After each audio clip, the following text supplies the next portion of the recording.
What's up, guys? Welcome back to the channel and welcome to episode 4 of C4S Villains. I am your host, JB, and I am here, as always, with my co-host, Legendy Vash. And we are here with one of our close friends, the king of games himself, RayApollo. Ray, thank you so much for being on this episode. And for the T4 cosplayer too. Shut up. Anyway, thank you for inviting me. I'm happy to be here. Vash, thank you so much for being here once again. It's awesome always to be here with your co-host right here every single week because I love talking about comic books and Star Wars stuff, everything with James. So it's always a blast to be here and to be with a future best and only T4 cosplayer here is a privilege here. You're really trying to get beat up, but okay. Hey, I have a couple more months or probably a year until I see you, so I'm gonna take this time to say, I can save you before you see me and step on me. I just wanted to come here and talk about comic books and Star Wars, and you chose violence. So whatever happens next, chat, it's not like all his fault. It's not like I'm Wanda. She woke up today and chose violence. I mean, she chose violence a long time ago. 9 days ago. 9 days ago, she chose violence. That's very true. So, but no, thanks for having me. I appreciate it. Oh yeah, I can't wait to have you on future episodes. I already know this is going to be a lot of fun. For those of you that don't know Ray, Ray, would you mind telling the people what you do as far as content creation? Well, hello there. My name is RayApollo. If you don't know me, that's completely fine because there's a lot of people on the internet. But specifically, I am a Twitch streamer mostly. I have a lit Twitter feed, and I talk a lot about anime and manga with these nerds. So over on the Anime Lately channel, and it's a great time. But no, I stream on the weekends on Twitch, and I love every minute of it. So a lot of anime, a lot of technology. We built robots recently, and we opened a lot of Pokemon cards too. So that's me in a small nutshell. Yep. Yeah, Ray has a lot going on. Ray is one of my favorite Twitch streamers. So if you guys are not following or subscribed to Ray, definitely check him out on Twitch. That is twitch.tv/RayApollo. Definitely check him out over there. So let's start off right off the top. And let's talk about what we've been watching since the last episode in Ray's case in this past week. So Ray, I'm going to start off with you. What have you been watching? It can be anime, movies, TV, whatever. What have you been watching? So the past week, I've been watching Dr. Stone. I got a new episode of Jujutsu Kaisen that I need to watch. But so Dr. Stone, we have the Discovery Plus app now because it's been marketed to us so many freaking times. So I've been watching nonstop Alton Brown episodes before I go to bed of Good Eats. And I love that freaking show. Learned all about knives last night. It was pretty great, not gonna lie. But so Dr. Stone, Good Eats, WandaVision, of course, and what else I've been watching? I don't know, just a bunch of like home renovation stuff on Discovery Plus.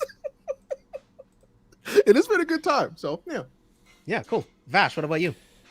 I think the Google ads be listening to our show because since Ray spoke about Discovery Plus, I think last week on Anime Lately channel as well, I'm getting Discovery ads on my IG and everything. So I'm like, what's going on here? I never searched the whole Discovery Plus app. So I'm like, why are you sending me ads? I'm like, and now because Ray talking about now me seeing ads, I kind of want to get it because I'm like, I want to learn about stuff, bears, jungle stuff, and it's an app, sure. So that was pretty interesting. But what I've been watching is Batman Beyond this past week, and I've been enjoying it. I'm almost done. I'm halfway with season 2. So last week I was up to episode 5. Now I'm up to episode 13. And what I said on Twitter last night, and a lot of people agree with me, is that Terry's girlfriend or slash, they're not really official, but they go on a lot of dates. Dana, that's one loyal woman because Terry's Batman. If people that they're not sure, I'm talking about Batman Beyond. Terry is freaking Batman, and he ditches a beautiful woman all the time just to save Gotham itself. But Dana still has not dumped him. Yeah, there's times she said, I can't, I'm tired of you leaving me standing. I'm tired of doing this and everything. But she still goes back to him. If I've never met any woman that still holds on with a dude this long, like that's unless she's cheating on him. True. But that's commitment and loyalty because I know my girlfriend's pet peeve is that if we have a plan, she doesn't like to cancel that plan. Like if she has a plan at Sunday at 3 p.m., we gotta be there at Sunday at 3 p.m. for that plan. But if I didn't show up, that would have been a problem. But Dana, she said she'll be like, "Damn, Terry, I'm gonna be so mad at you." And then like a whole hour later, Terry with his moves, he'd be like, "Hey, Dana, I'm sorry. You know, how can I make up to you? Let's go out again." She's like, "Okay, Terry, let's go out again." I'm like, "Yo, Terry's so smooth," but it makes sense. He has the same blood from Batman himself, Bruce, so it makes total sense. But like, Give her Dana's more one. credit. She knew the whole time. Okay, women are very smart. All right, she Yes, knew. very perceptive. It's like, he disappeared right when shit went wild. I wonder why. And then Batman showed up. That's crazy. Well, I haven't gotten to that episode yet, but we know in most of the comic books when you're dating a superhero person, sometimes the girls will like kind of read out like, maybe my boyfriend is a hero because every time he leaves, the hero always comes and shows up. So like maybe Dana realized, because I know she realized around season 3 or 4. But I also like the new addition of the girl Max. She's really intelligent, and I love Max how is awesome. I love how she's also a black character during that time that was made in the early 2000s. So I love how Max was like his only friend that knows about his true identity. So that's pretty dope as well. Chris said Terry must be well endowed. That is very, very much an option. No, Yes. he's poor, silly. What's wrong with you? Well, he drives Bruce's car and everything, so he has a little care package just there waiting for him. Vash, have you been watching anything else besides Batman Beyond? Anime stuff, but I don't want to hold on this whole show for that. But Batman Beyond has been enjoyable. So comic book wise, I watched 2 more episodes of Star Wars: The Clone Wars. So I'm slowly getting back into that, but I really want to stay and binge my Batman Beyond. Did not watch Godzilla King of Monsters yet. I'm planning to do that probably next week or probably after my school's done, because school is killing me. So I'll probably do that after school's done in 2 weeks. I hear that. You'll be okay. I've been binge watching Black Clover again. Like I'm already up to episode 120 again. Wait, since episode 1? I'm already back at episode 120. And you could do One Piece. You could do other shows that we've spoken about it on the show. Hey, shut up. I don't want to hear nothing from you, Mr. I ain't watch Hunter x Hunter and I watch Fan Forecastic instead. I don't want to hear it. All right, I get that. I get the scenario. But I at least watch other anime series. No. You cannot speak on this situation. James is enjoying what he likes because he's seen Hunter x Hunter to completion, probably more than once. So... I have. Yeah, but You have the see floor, Black James. Clover, episodes 1 through 129? And you can watch One Piece. You can watch any long running series than that. Probably Gintama. You can watch any other series. I will. It's just I had a fix. I needed to get that fix, and I'm back up to 120 episodes of Black Clover. Mia and I are also continuing to watch House. We are in the 7th season, which I think is the last. The middle of the 7th season is starting to get really slow for me. It's starting to stray away from the actual like medicine and all of that stuff, and it's focusing more on the drama between the different characters, and I don't care. That's not why I want to watch House, but it is what it is. I'm almost done, and then Mia and I are gonna start binging Fringe again because we haven't seen it for years. We haven't seen it since we like borrowed a friend's DVD. Think about how long ago that was. DVDs, wow, damn. Yeah, so that's what I've been watching. Nothing much between some anime and House. So let's get into the news. Very first news topic up here. We're going to be reviewing the Flash Season 7 trailer.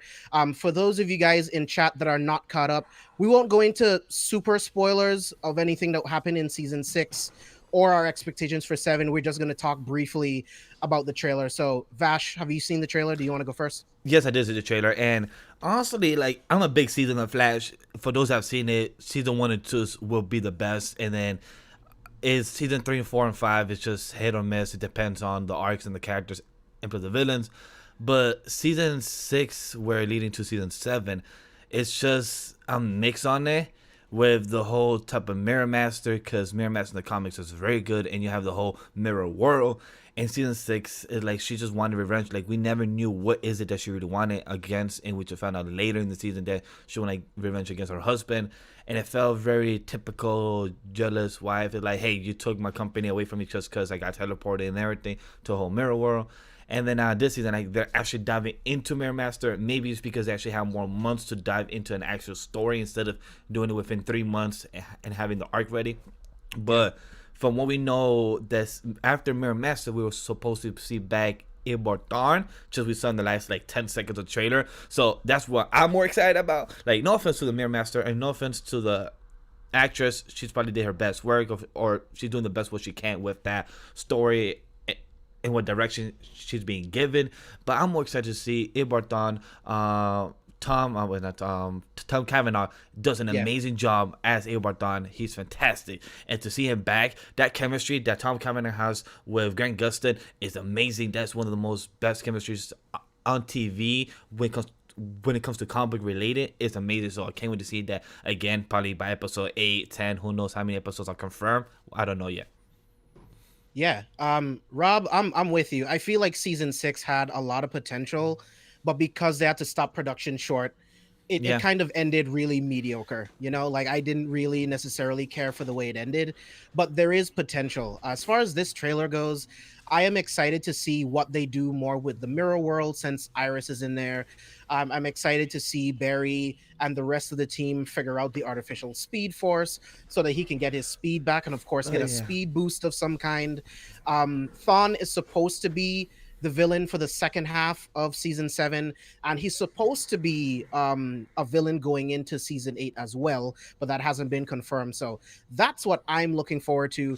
I actually hope that they end the Flash in season 8, just end it with Godspeed and Thawne and just let it be.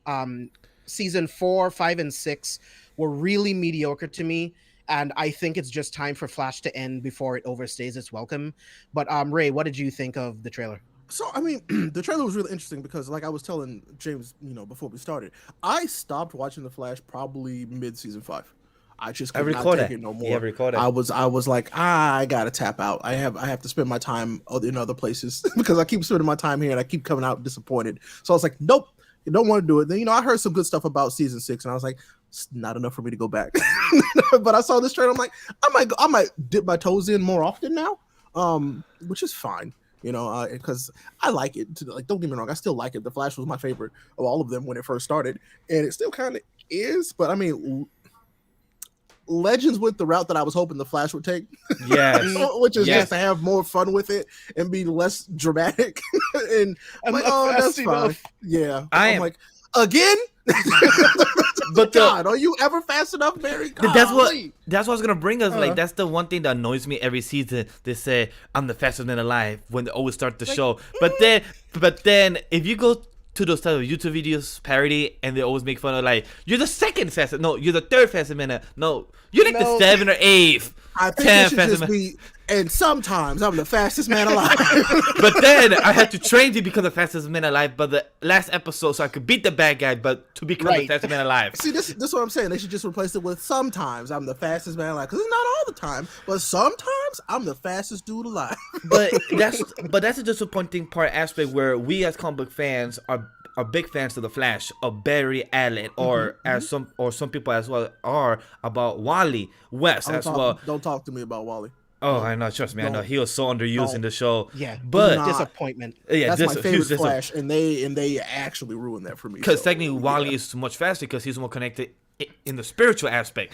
But to go back to the aspect of how this show, to say that he's always needs to become faster and everything. The Flash has always been the fastest. He just had to become smart, had to defeat his villains. I wish that was the execution how they did it since season 1. He's an officer. He's a person that is in the crimes division. He knows how to solve crimes. And that went away, just like in most Batman films, where it's the detective aspect of Wally and of Barry. So it's like, where is that? What is up with these shows taking these heroes that have these like detective and criminal backgrounds and like completely erasing them? I'm like, that stuff is actually interesting. That's useful for the character. Why not actually like invest in that? People watch those crime drama shows all the time. Think about the other audiences you could be capturing if you did that part well too. What is wrong with y'all? It's the thing with giving these heroes a team, right? Because if they have a team, someone else should be the smart one. So they take that away from the main character, and then they give it to one of the side characters because they need something to do. But that becomes make the main character more interesting. Is all I'm saying. But I agree. But then that's where it comes with the writing. The writing here, I hope with this later starting in the year now with season 7, and if they still want to end around May or June, if they want to wrap it up for 12-10 episodes, and if this becomes the best season out of since season 3, I'm all for it because it's more condensed in story. That would be great. And hopefully CW, most likely they will not learn from this, but if they do learn from this, hopefully they understand, oh, maybe comic book shows should be 10 to 12 episodes just like we have for Legends and Black Lightning. Maybe that's why it was so good for 10 episodes that one season, not stretch it to become 15, 16 episodes later. And that's why I believe hopefully CW, but most like again they will not learn, but hopefully this will help them understand that 10 to 12 episodes for a comic book show will be better because you don't have to repeat the same story beats where Barry had to learn every 3 or 4 episodes. Damn, I'm not fast enough. What can I do? I'm like, dude, you are the fastest man alive. You can do it. Just be smart about it. Yeah, that's one of my biggest issues with most of these Arrowverse shows is they don't need to be 23 episodes long. Like they don't need to. Like Legends is like 16 episodes per season, and Legends is great because it's condensed. Yes. You fit everything into 16 episodes. There's no filler, and then it's just over, and you had a good time because there's not 8 additional filler episodes. You know what I mean? But so before we jump up, I'd like to get you off topic just a little bit. So, do you think that they are going to learn from what Disney and Marvel are doing with their new TV series setup and be like, because Marvel was like, all right, we did the movies well, we can't touch you in the animation department, but you know what? We'll whoop your ass in TV, and they are. Do you think that they might get the hint and be like, oh, actually, we could do better?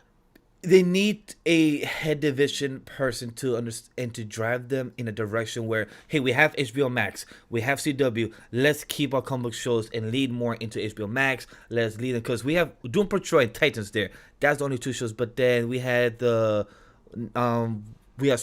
originally on the DC app, and then they went back to only the CW only. So like they cannot decide where they want to put the marketing. Is it because Stargirl is young and not my hair target audience because it's in the teens? Is that what they're trying to go for? So they don't know what they want to shoot for and what would be good for streaming or what would be good for CW. So they need to understand what type of direction they want to go to. Hopefully within the next couple of years with what Ray asks, hopefully they get somebody to guide them like, hey, let's make our money. Let's make our direction. We have comic book fans that are in the 15s to the 40s and 60s. Let's have that type of demographic and lead them into that realm to go HBO Max and have good series. Doom Patrol, I keep hearing great things about it. Sadly, I haven't watched it yet, but I hear nothing but great reviews from it. So I hope to one day watch it and the review here with James and more. But I hope they learn in that route. James? I hope so too, man. I'm with Rob, honestly. Like, I don't think they'll ever do that on the CW. I think they'll stick to their model of 23 episodes. But if they go to HBO Max, I think they definitely cut it to like 16 episodes. Well, or definitely. 10 because most of Titans is 8 or 10.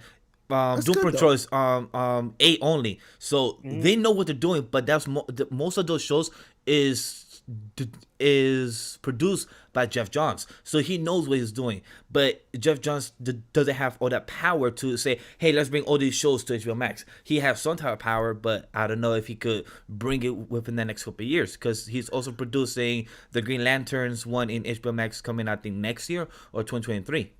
Yeah. So that's the one thing in what you just said is like getting all of it in one place. I feel like if they learn anything from Disney and this Marvel thing, get all of your shows on one app, all of them in one place. And then my next suggestion, if this is all you ever do, make the app good and easy to use.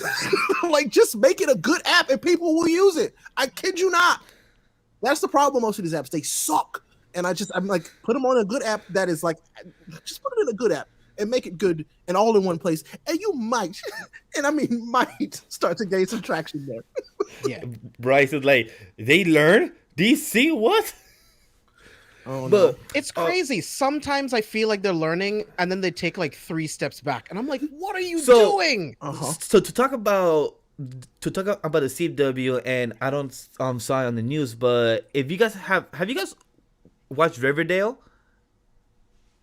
I have not. Why would I do that? Okay, so I haven't either, but there's a new trailer for the season coming up, and I was just curious to see the trailer because I heard Sam talk about the first 2 seasons are great, and then season 3 and 4 just falls off. So you mean tell me that Sam has watched Riverdale but won't watch Black Clover? Okay, I digress. Right? Hold up, but this trailer, is hilarious because it says 7 years later, and then throughout the whole trailer, this says a guy's at war. The war is funny that it's in a football field. Of what they're shooting is in a football field. And 2, I saw the comments and everybody said this is not the Archie comics. What is the writer smoking at CW and everything? What are they on crack? It's just to see that the CW is not being loved right now in a lot of ways when it's just the Archie comics is very indie style, and to see this not succeeding as well. And I heard a lot of great things about Archie comics from Riverdale having good 2 seasons being good and then falls off. It's like, what is it that, like, who's the producer to convince people let's greenlit more seasons? This is the writing. It's like, what is it that dude, it's so good to convince in the writer's room? I don't know. Riverdale's not for me. Same. Like I never cared about Archie, and to watch a CW drama, no thanks. Like it's just not for me. Like the new Charmed, like I watched Charmed back in the day, but this new series, it's like, yeah, not for me. CW is all about relationship drama and love triangles, and it's no thanks. Same. Yeah, man, when they killed off the Tomorrow People, I was done. I was enjoying Tomorrow People. It was so good, and plus Robbie Amell was a good he was. I thought that was good lead actor. One of the best roles he's ever had. I'll be very honest. It was, and it was so disappointing how they just killed Firestorm and they just changed Firestorm again, and they killed him off in Legends. Well, not really killed him. He left the show, but they did Firestorm very dirty. Yeah, all the way through. And we have read or know some Firestorm comics, and Firestorm is so good in the comics. He's one of the most powerful. He's strong as Adam in the comics, and he's good. Mm-hmm. I mean, yeah, he's really good, and they don't do him justice on Legends at all. They turned him into a mechanic before he left the show. Yes. They took 2 of my favorite characters, Wally West and Firestorm, and were like, "No, we don't like them." And no, like that suit. Both I forget who was the costume designer for the suits, for Firestorm suits, and plus for Wally. So I can't lie, it's good. But Firestorm is better. Well, Wally's suit could have been a bit better with the mask and everything, but Firestorm's suit is amazing. So it's very just when he was a good actor, and plus they also got renewed. The show Legends got renewed as well for 1 more season. Mm-hmm. Yeah, let's talk about that. So next up on the news, I wanted to talk about just a few of the Arrowverse shows that got renewed. So Batwoman already got renewed for season 3. Legends got renewed for season 7, and The Flash got renewed for season 8. Like I mentioned before, I hope that this is the last season of The Flash. I would like for the show to go off on a high note. This Legends of Tomorrow, I love it. I love Legends. Like, they know exactly what that show is supposed to be. It's just so light and so much fun, and they break the fourth wall all the time. It's just a super fun show, and I'm excited to see where Batwoman goes. The overall arc of season 1, I think, is really good. Some of the acting is iffy at times, honestly, but what I've seen of season 2 so far, Javicia is killing it, in my opinion. So I can't wait to see what she does for the rest of season 2 and in season 3. What about you guys? I love Katie Lotz. She's amazing. She's amazing like Sarah Lance. She has improved her character to become White Canary. If I'm correct, that was the new character they made in the show, right? I believe so. I don't think there was a White Canary in the comics. Yeah, I don't remember either. And Sarah Lance does an amazing job as a character. Yeah, I do not remember. That's why I try to actually guess if you did. But Sarah Lance is amazing. The chemistry team. I really miss Leonard Snark. I hope he comes back again in some way, shape, or form. Leonard Snark is one of the best person throughout the show. Legend. He really hold, I think, season 1 and season 3 when he came back as a different version of him from an alternative timeline or something like that. He was a great version. And was it Heatwave? Yes, Heatwave, right? On what? Yeah, you're talking about Snart's homeboy. Yeah, Heatwave. Heatwave. I love him. Like, but it's interesting. They never call him Heatwave. Yeah, they don't call him Heatwave no more. They stopped calling him Heatwave, even though like that's his name. But they changed that character so much in Legends. But I'm okay with it because he's enjoyable as a character. But they changed the character so much because he became a writer. He loves to talk about love books. So like that I character actually changed. thought that was funny. No. I love it. I thought that But- was hilarious. Yeah, it's just Because so I was like, different. Series of of course he romance does. novels. Yes. Like it's so different from a guy who's so brute strength and so rude, but then has a nice kind of heart and everything. And like James said, like Legends is so wacky, it's so crazy, but they deliver so well. Like the cast makes it so enjoyable. And if I remember correctly, Brandon Roof left the show, or he still has one more season. I'm not sure. He left. Oh yeah, he left the show. Yeah, I figure. But overall, I'm excited for Legends. Batwoman season 3, I can't say if I'm excited or not because I need to see how season 2 holds up because season 2 has a new actress for the role. So I have seen the first 2 episodes, haven't seen episode 3 from this past Sunday, but I heard it was mixed from a lot of people. But I need to see how season 2 holds, and then if I could see season 3 by the middle of the year and be like, okay, I'm curious to know how season 3 goes. But yeah, Ray? I mean, I told you, I kind of had a breakup with all of the CW content, and it was a bad breakup. I was like, I kept giving you chances to be better, and every time you disappointed me and got worse somehow. And so I was like, yeah, I love to like kind of pop in and see how it's doing every once in a while, like stalk his Instagram profile, and but that's it. You know what I'm saying? It's like, oh, okay. It looks like it's doing pretty good, but it's like they haven't given me that fire for desire to learn about what they're doing or the stories that they're telling, because let's be real, like the stories that we've read, they're just they haven't met even like the expectation of those, if not, and nowhere near surpassed them. So it's like, for me, it's like I'm not missing anything, and so that's why I'm not like consistently watching them like I was, because I thought I would miss something, but then I was like, actually no, I won't. So I don't know, maybe they'll prove me wrong. That's all I'm ever hoping for, is that they're like, nah, these are good now, Ray. And I'm like, okay, why not? Yeah, I will say that about all of these shows, like the overall arcs are good, but again, it's back to that 22 23 episode thing. It's just each It's too many. episode. Mm-hmm. And plus, to have the same story be like from episode 5, the Flash and Iris not fighting, they did good, and then by episode 11, they're fighting again about the same reason of what happened in episode 4. It's like, we get it.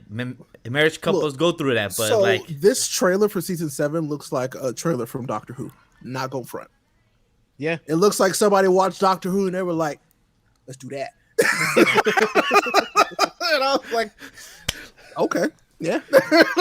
yeah, it's gonna be awesome. That's what I liked about Legends, man. Like Legends is like this weird like comic book version of Doctor Who in some regards. Like I love Legends. I can't wait to see John Constantine come back. That's the one I love in the show. He's amazing. I like him. He's Like, fun.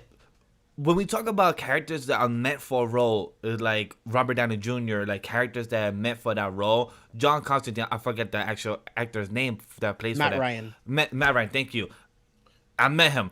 Great dude. He has that suave for that character. He does a great job. And to actually see him come back for the next season, I hope we see more of that and more of his wackiness, the more of the character, more of hell. And hopefully we see, if this is the last season of also Legendary, hopefully we see a connection with Lucifer, because they did a small connection like a 2-minute scene back last year with a crossover, which was like, oh, the devil, like that's the only one place, and like that's great to see. Yeah, I don't think they'll ever interact again, because I mean Constantine would have to go to another Earth to see him. Mm-hmm. So I don't Too think much it'll work. happen. I would You love wouldn't it. do it. But who knows? Because maybe since all Earths are collide, but at the same time he's in Earth 666, so who knows if that still became as Earth 1? So who knows? Like you said. Yeah, don't know. Yeah. So next up, this next piece of news I was extremely excited about. So Ryan Coogler has officially signed a 5-year exclusive television deal with Disney. One of those shows, just one of those shows is going to be a Wakanda TV series. The other 4 can be anything. So we have no idea. So first, Ray, I'm going to start with you. Let me know your excitement about the deal itself and this Wakanda TV series. Man, when I saw that, because everybody was like, oh yeah, Coogler signed a Marvel deal. I'm like, no, he signed a Disney deal.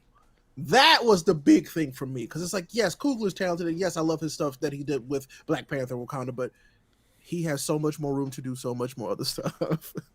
I was trying to think of like what like I was trying to think like what boxing like IPs does Disney have? Like, is Real Steel a Disney thing? I don't remember, because if so, Real Steel 2, get on it, Coogler. I want it. Please. But no, I don't know. But I was like, there were so many exciting, because if you watch some of Coogler's like early stuff, think about how good, like if they were like, hey, do something like that, do something crazy, do something fun.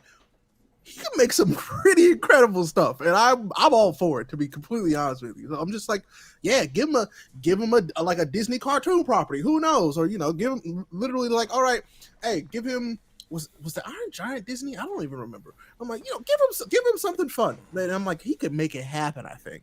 I love Coogler. Coogler's one of my favorites and always will be. And I'm mostly because I'm also just a big fan of Coogler in general as a person. It's like, yeah. I like this a lot. So this is good news for Disney. They're lucky they locked that down. Yeah. He has yet to make a film that I didn't like. Same. I think he's a really good writer. Iron Giant is from Warner Brothers. Rip! Okay. Yep. But James, go ahead. Sorry about that. No, fine at all. Like I'm very, very excited for this series. Like, there's going to be a Wakanda TV series, dude. That means like we're gonna see Shuri. That means there's the potential to see Okoye. Yes. There's so much potential. Like, I don't know what they can do. Like, with everything they've done with WandaVision, like I think everything that I can think of is even too small. Like, Vash, what are your thoughts on it? So my thoughts is, remember, we have 5 tribes. 5 tribes in their own right is strong enough for all these 100 years that they've been alive, and each of them have a leader. So maybe each episode will try to be like a continuity of how each tribe handles stuff. Who is the leader? What do they do in their daily lives? How do they tribute to the society of Wakanda, the technology, stuff like that? Like, how's it daily? Because we know that there's 5 tribes, and we know that the Black Panther is the leader of all 5 tribes, but each of them has their own leader individually. So that's a beautiful deal for Ryan Coogler, and I love how much faith that Disney has with him, because for him to just sign a contract with what Ray said at the beginning, not just Marvel, Star Wars, no, with Disney, so he can have any hands on Fox properties, Marvel, Star Wars properties. He has anything with Indiana Jones property that's also part of Star Wars, so he could touch anything around that realm, so he could have anything he has interest in. We don't know the other options is the other 8 shows that we know that got launched from Star Wars / Lucasfilm that he goes to direct an episode or start one of the first episode of those said series. So he has a lot of opportunities to do, and I'm very excited because he's a great director. He has done 4 great films, give or take how you feel about them or not, but for most of the audience, they were great, and I enjoy every single one of them. So I'm excited for Ryan, and congrats to him, and props to his production company, because they're gonna be working well for the next couple of many years. Oh yeah, they're gonna be good. Like, what would you guys think about? Because at the end of Black Panther, T'Challa opened Wakanda to the rest of the world, right? Sharing technology. Would you like to see this show showing how he shared technology with different organizations across the world? I would also like to see Shuri developing new tech and finding new ways to like maybe help to cure diseases and stuff like that on this show. What do you guys think? I'm actually all for that. Like, something I would love to see is kind of like Wakanda saves the world. You know what I'm saying? They take what they have and they like literally like spread the wealth that they have to everywhere else. I would love to see the intergalactic Wakanda, to be very honest with you, if they decide to get crazy with it. Like, let's go to space. Like, I would love that. That'd be so good. But like, I don't have to focus on that. But I think like, somebody in chat already said like, a Dora Milaje's series, or like Shuri and the Dora Milaje would be sick, I think. Just kind of like them solving the problems of Wakanda before they actually expand out into the world would be cool as heck. There was a lot of stuff that they could do with Wakanda that I would love. I mean, just the Afrofuturism of Wakanda, I just want more of it. Like, it was so well done. Like, give us more of that. I'm like, yeah, please don't let that go to waste. Like, there's so much you could do with it. Please do it. And plus, to add what Ray was saying is that they have so much opportunities, because, like Chad was saying, the past Black Panthers, when Black Panther Chadwick Boseman, when he passed away, and then when he went into the realm to see his father, there were also other Black Panthers. So we could also see that type of lineage, some type of story of each one in the past, and see the world of how it has been built with the Vibranium, how they have built technology over the years and how they have improved as a society as the past 1,000 years of the whole meteor hit. So that would be nice to see as well. Yeah. Yeah. Man. So one thing that I would really like to see them do is get into the specifics of the Black Panther and Bast. We don't really get to hear a whole lot about Bast and basically the reason that the Black Panther is the Black Panther. I would love for them to delve into that and kind of break that down and then adapt it, change it, do something with it, because there's a lot there. Like, explain why what Killmonger did with that scene where he burned everything was important. I mean, and at the time, it was like, oh, wow, yeah, he did this because it was like their sacred thing. No, tell them why that was really important, because that was a really important scene. And I feel like that's something that they could absolutely talk about. Yeah, for sure. Because, I mean, that's a question that I have. Like, so, I mean, obviously, the power of the Black Panther will not be over. So it's like, were their plants in like a different location and this is just like sacred ground where they get them from? Will they just grow back? Because I mean, they were burnt down, but we don't know if the roots are all gone. You know what I mean? Like, this is a sacred plant, it's a sacred herb, so it's like maybe it has different properties of how it grows. There's so much potential for what they can do with Wakanda. And plus, one more to add to that is that the great thing that they could add more into the grander scale of the whole MCU that a lot of people has concept about is the human side of the MCU. That we always see the grander scale of the bad guys versus the good guys, but we don't see how the humans interact. Like, we go see the Wakanda during the blip. How did it feel losing Chadwick? How is it that the 5 years having no king? How is it that Shuri was was she the next in line? Who else was lost within the blip that we have? We have a 5 year gap that we all could also be like. How is it with no Black Panther? How is it with no king? How would they have gone through? I hope that they went back to Angela Bassett.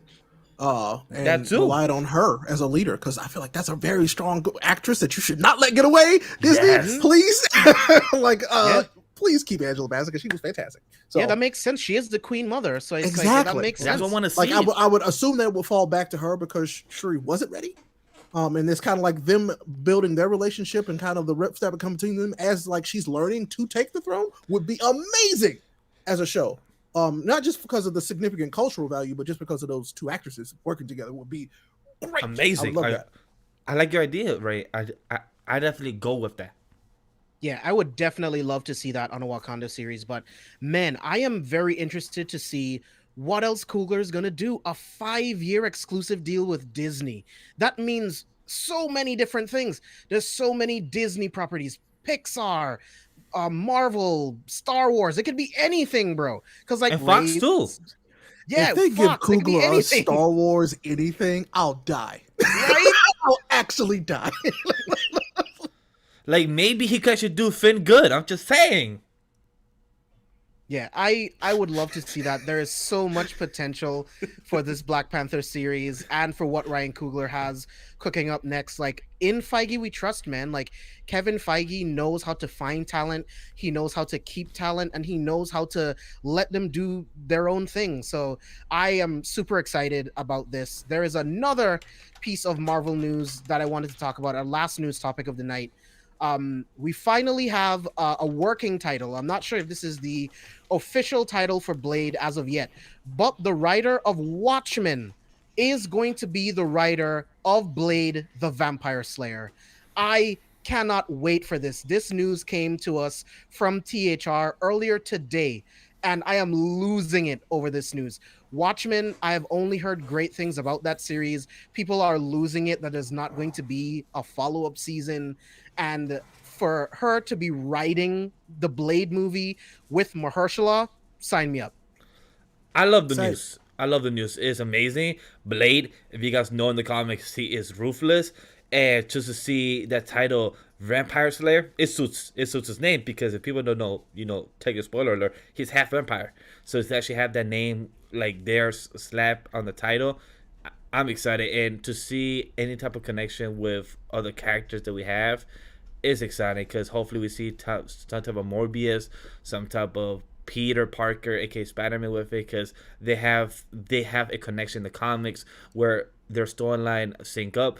if Blade and then Morbius comes in the future, and then we see the Monster Squad. I know I'm stretching, but we see the Monster Squad just like we see in the comics. Is like the whole monster truck. Again, I'm just stretching here, but I'm overexcited for the title Vampire Slayer. It fits so well. I look. I also love that title a lot, but there's only one thing I want from. I mean, yes, I want Mahershala and Blade back in the universe. There's only one thing I want, and that's Midnight Motherfucking Suns. Yeah, that's what he needs. Yes. That's what I'm after. Let's be real. So, I see nothing bad about this, at least in like just from like face value. I see nothing bad in this. Period. Everything I've heard about Watchmen, same. Everything I've seen from Watchmen, great. So. This could be a really good one, but it also could be one of the, I'm worried that it could become an Edgar Wright type situation. I hope not. That's what I'm saying. I hope not either, because Marvel and Disney are different now, thank goodness. And so hopefully, you know, stuff like that won't happen anymore, but you never know. There's always a chance. Yeah. But man, I can't wait for this movie. With everything that they're doing now with WandaVision, we know that things are going to connect in so much more deeper ways than we ever thought before. So I am holding out great hope that we will see Morbius. Maybe not in the Blade movie, I don't think so, but in like future movies, I hope we see Blade against Morbius, or even teaming up with Morbius against Dracula, because we need a do-over of that shit. Yes, and hopefully Kevin Feige could talk to Sony like, yo, I know you guys want to do Morbius. I know you guys want to do this, but let me help you lead it. We have a grander scheme. Let me help the division you guys are trying to lead into with the Morbius characters, with the Venom and Carnage. Let me help you get there, because we have a bigger scale, and I know we could use Morbius for a Blade. And hopefully Kevin Feige's try to convince them, Sony, stop doing your stupid shit. Let me help out. I don't want you guys to ruin my stuff. I get this grander scheme. So let's work together, hopefully, because to have what you guys just said, Morbius versus Blade, that would be awesome to see. And plus, Jared Leto, he's a good actor. You know, it depends on what you see him as a Joker or not. But as Morbius, I'm curious to see how he will do. So I'm very excited for that. Yeah, I think he's going to be great as Morbius, honestly. Yeah.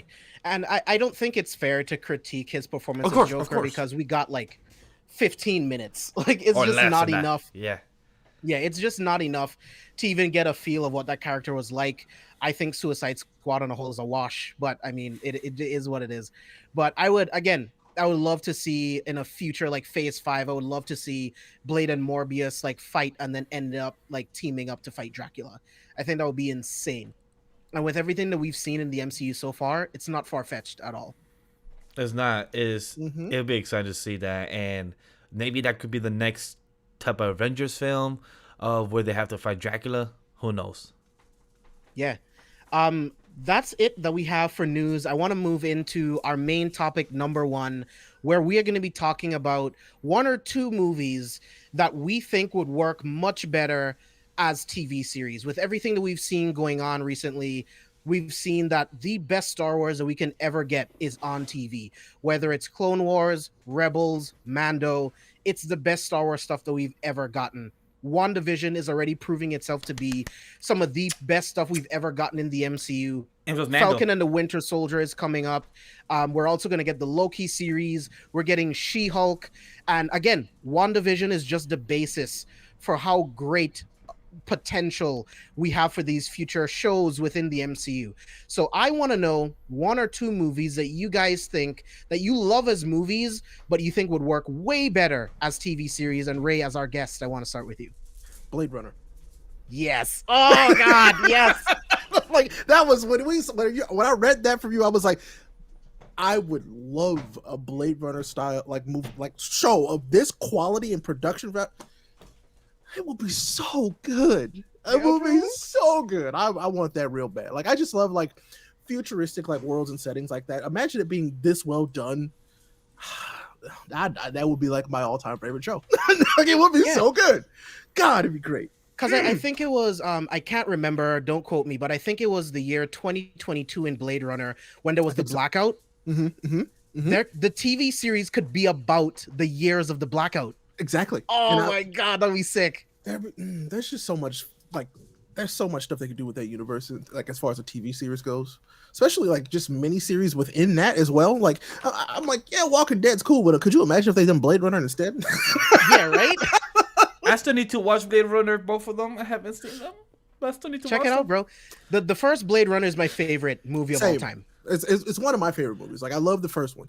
I didn't actually get to see the second one in theater, so at first I was mad, so I didn't watch it because I wanted to see it on the big screen. And so I was like, I'm not gonna watch it since I couldn't see it the way I wanted. So I'm like, then eventually kind of broke down. I was like, oh, okay, fine. But golly, so good. Yeah, that's an amazing choice. Great choice. Vash, It's a great choice. For me, I'm gonna go with the topic about Disney films and everything that we're on with the show here. With Star Wars, I'm gonna talk about Old Republic. Old Republic as a TV show. I would love to see that. If you guys have read the comics or know about the games, Old Republic would be awesome as a TV show. The story, the characters, the non-canon characters to actually come back would be great to have. So for me, it's Old Republic. For Star Wars, for Marvel, is X-Force. I'd love to have an X-Force TV show. Because that would be interesting to see Cable and other said characters doing missions. Because X-Force is like the better version of Suicide Squad in the Marvel side, where like them doing missions, tackling, but it's a group of bandits dressed OD crazy with a lot of gadgets and everything. And sometimes Deadpool works with them as well. So imagine having Deadpool in a TV show of 6 to 8 episodes as well. For breaking. Like that being said, in K-Box with that chemistry, we might have Wolverine, we have Gambit as well with it depends on what type of iteration would you want to use. And even plus Domino as like good 68 episodes in that type of scenario. That'd be awesome. Like to me, X-Force would be brilliant as a TV show for a good 6 to 10 episodes. That would be amazing. Dude, you guys have picked some really, really good choices. Like, these are some really good choices. For me personally, I want them to go back and make another Terminator series. The Sarah Connor Chronicles. Oh yeah, the Sarah Connor Chronicles is my favorite thing since the first 2 Terminator movies. Like, there is so much potential that you can have in a series. Like, there's not enough time in 90 minutes to cover everything needed in a Terminator movie. There was one episode that stands out to me in the Sarah Connor Chronicles where they pretty much have to storm a military base where Skynet was trying to store the materials needed to make Terminators. There was an entire episode on that. I actually know that episode. I know what you're talking about. Like, it's funny. That's like one of the few episodes of that series I saw. Yes, that was sick. Yeah, man. So it's like you hear about Sarah Connor and all of her different missions, defeating different types of Terminators, but you never actually get to see it until you saw that show. Watching her trying to stop Skynet from actually being built, watching her have to pretty much struggle with her morality, because you see these innocent scientists that think that they're making regular advancements in science when what they're actually doing is building the literal groundwork for Skynet. So my vote, exactly, the literal end of the world. So my vote is to have another Terminator series, because Genesis is garbage. Terminator Dark Fate is garbage. I just gave up on watching them. Yeah, stop doing these movies. You can't do it justice in 90 minutes. Go back to a series. There's just so much more that you can do. So yeah, that's my vote for a movie that I want turned back into a TV series. I saw in the chat, and quick shout out to Roger Bates for being here. Thank you for watching us. Yes, thank you so much for being here, Roger. It's nice to have you here, man. And My Pedro Doctor Doom series. That'd be interesting, because would it be after the Fantastic Four gets the powers and everything? Because I saw an Easter egg for WandaVision, but we'll talk about that later for the Fantastic Four. I'm just gonna tell you, yes, it should be post Powers getting origin story. Absolutely, I agree. They can tell all that other BS through as they're telling the new story. But yep. And what would be amazing is how he makes his country, how he talks to Sword, how he says, "Hey, this is my diplomat." He gives the papers. We see the whole United Nation, how he goes in like, "Hey, this is my country," and I know that would be amazing. That would be beautiful. That would be amazing. Pedro, thank you so much for bringing that up. It's funny you say that. I actually think that they're gonna I will put money down that that's something they actually do. I think so. We're going to, if they're giving Loki a show, Doom will get a show. It depends. It depends on the actor. I will actually put money on that. That they will give Doom they're gonna build Doom up to be the next Loki. You know what I'm saying? As they should, man. That's what I'm saying. Doom's so like amazing. Yes. I would love to put money that that's actually going to happen. Question: who do you think will be a right choice for Doctor Doom for the MCU? I know. Off the top of my head, I don't. Yeah, even know. I know. Just put you on the spot. Chat. If you want to answer as well, go ahead. But I know just put you on the spot. Who do you think will be a right choice for Doctor Doom? So my choice, when we talked about this before, my choice was Fassbender. Yeah. But then, like just recast and just make him. But then when James said that, my counter argument was like, what happens if they bring him back as Magneto? But we were talking more about that during WandaVision, because who knows how that might go. So it depends how they execute said with the storyline. So I don't mind Fassbender if he wants to change role from Magneto to Doom, because he could do that. But I forgot who was my choice for Magneto. I mean, yeah, for Doom, when I said last time. But Ray, I can't remember who you said. I can't remember who I said. Okay, this will sound crazy. All right, go speak crazy. Daniel Craig. I mean, that's not a terrible choice at That's all. not terrible. He's a great actor. This is what I'm saying. This would be crazy. He's so versatile. That would be That's what I'm saying. Daniel Craig is incredibly versatile. And this is the last movie as 007, so that's bad. And we could absolutely have an older Doom, which would make it more interesting, I think. Man. Oh, I like this. Daniel Craig. I doubt it. That would be like kind of like a that'd be really nice to see, but it'll never happen. Yeah, that's not a bad choice at all. Like, because I mean, look at what he's done in Knives Out. Look at what he's done in Logan Lucky. And that was what gave me that idea. I was like, yeah, I loved him in both of those. And I was like, and I also love him as Bond. So he could be the ruthless badass when he wants to be, but he can also be kind of like whimsical and like, I don't care about you, but I'm having my fun type person, like Doom is sometimes. Yeah. So that would be dope, man. Yeah. Huh. This would be interesting. And plus, Pedro said, "I would love to see him. I would love to see him from his origin, about his mother being taken by the devil, and plus him falling from college, and to the point where he learns magic and all his knowledge." You have to do that, because that's part of what people don't understand that makes him interesting. Yes, like there's his backstory is actually fantastic, and that's why he's so brutal. That's why he's so serious. That's why his eyes. That's why he's so shallow. And that's why he hates Reed Richards. Like, I get it, because he's the opposite. That he's all smart and that, but he has such a positive energy. Like, he hates Reed not because he stole Susan. Like, that's one of the reasons. But there's more to it. Yeah, but there's more layers. Everything given to him. He's dumb luck, and he's smart as hell. But he's like, that's the thing. He's so smart that he's a terrible person. and that's what he hates working with Reed, because no matter what in the comics, he has worked with the whole Illuminati and all the organization, but at the same time he only works because it's to save his country and also to save Earth, because he lives in Earth. So that's why he's like, Reed, I'm only working with you, but after this we're still enemies. And I love those lines in the comics when he says that to him. He's like, hey, I still hate you, just know I'm doing this because it's for myself and my country. Other than that, I would have not done this for any other thing. Makes sense. Self-preservation makes sense to me, man. Makes for a fun villain, if you ask me. Yes. Yeah, I can't wait to see how Doom plays into the MCU on a whole. I can't wait to see him interact with the Avengers, with the Fantastic Four. I would love to see him, like you guys already alluding to, just like him temporarily teaming up with them to fight Galactus. Because I feel like Galactus should be the next big like arc villain at some point. Yeah, because Kang is phase 4 if I'm correct, and then phase 5 could be Galactus. So I'm excited because right after they introduce Fantastic Four, Galactus, Silver Surfer, the other cosmic beings has to be introduced, and we have also the whole Eternals coming out this year if it doesn't get pushed. But I'm excited for what they're going to introduce with the Fantastic Four and the lore of the other cosmic beings, because Marvel has more cosmic beings other than Thor guys. So hope for those comic book non-readers, there's more cosmic beings out there and more stranger things will be coming. Yeah, that's literally what Sword is about. Yes. Like investigating these like extraterrestrial, like sentient beings that are out there. And I definitely think Captain Marvel at some point had to bump into Galactus and the Silver Surfer at some point.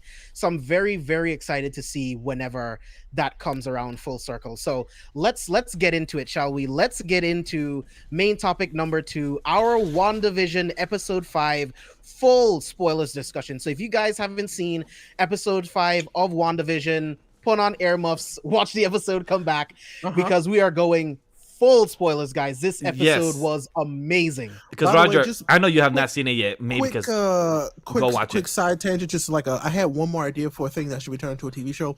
Yes. Metal Gear Solid. But we need Snake. I want Snake. Snake needs to be in a TV show. Yes, it would work so much better as a TV series. Yes. So good. Yep. Yes, and plus also, as much as I'm excited for Tom Holland, that also should have been a TV series as well. Uncharted should have been a TV series. Should not have been a movie. I agree with that. That absolutely should happen. That should have been a 3-part show. TV show would be my shit. Yep. Snake and Uncharted has so many great things about the story, but to add to what Ray said about game-wise, Uncharted I heard so many great things about it, and you can literally make a 5 episodes or 4 episodes as a movie, but just put 5 episodes in it, and Tom Holland would do great as a one movie. Uncharted, it's cool, but 5 episodes as a story as a game, beautiful. Yeah, and maybe that's part of the reason why some video game movies don't work, because you have to try to fit in an origin and the adventure and all of this other shit in 90 minutes. It's hilarious. It's hard. It's like, sometimes you try and fit like a whole comic run. You're trying to fit a 60, 90 hour, like 120 hour game into 60 minutes. What's wrong with you? Come on. That's why throw us off on that tangent. That's why I gotta get this out. That's why I never watched Assassin's Creed for that reason, because as much as I love Fassbender, I was like, nah, there's no way y'all would do it justice. What do you mean, bro? That was canon to the games. That's another one that would be great as a series. I would love that as a TV show. Assassin's Creed would be amazing. Oh, hell yeah. Showing each type of era, that would be beautiful. Yeah, but let's get into our WandaVision episode 5 review. So we start off the episode. We are finally in the 80s. We have that full on like Full House feel, Family Ties kind of thing going on, and I absolutely love this episode. I don't want to gush too much. Go ahead.